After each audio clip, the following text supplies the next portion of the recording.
What happens when family rejection fuels political ambition? Meet Daniel Chin, whose wealthy construction magnate father threw him out at 18 for refusing to join the family business.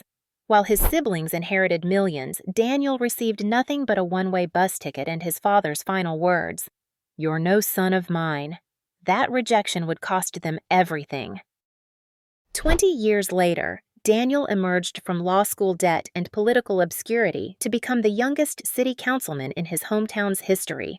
His campaign promise was simple: accountability for privilege. Nobody connected the dots to the Chin construction empire.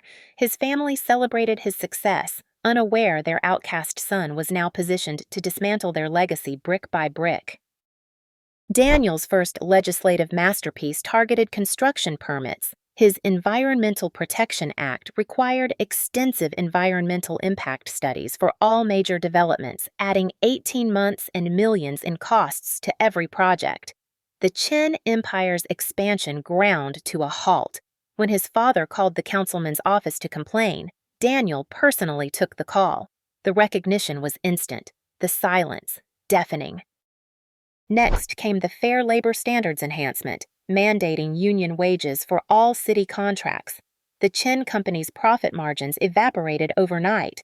Then, the Historic Preservation Initiative designated their most valuable development land as culturally significant, making construction impossible. Each law was perfectly legal, democratically passed, and impossible to challenge. Democracy had become Daniel's weapon of choice. The family's lawyers found no legal recourse. Every regulation followed proper procedures and served legitimate public interests.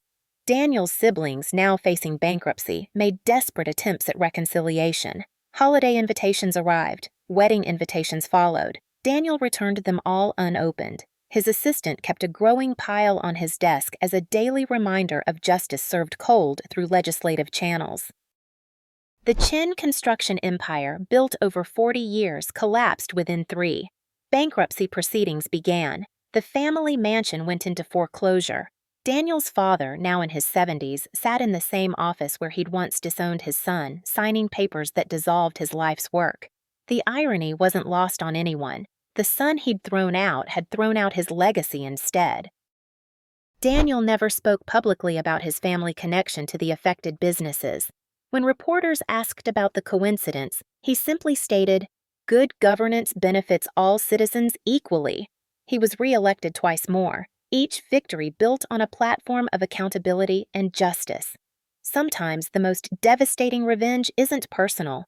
It's perfectly, coldly, and completely legal. Power, after all, has many faces.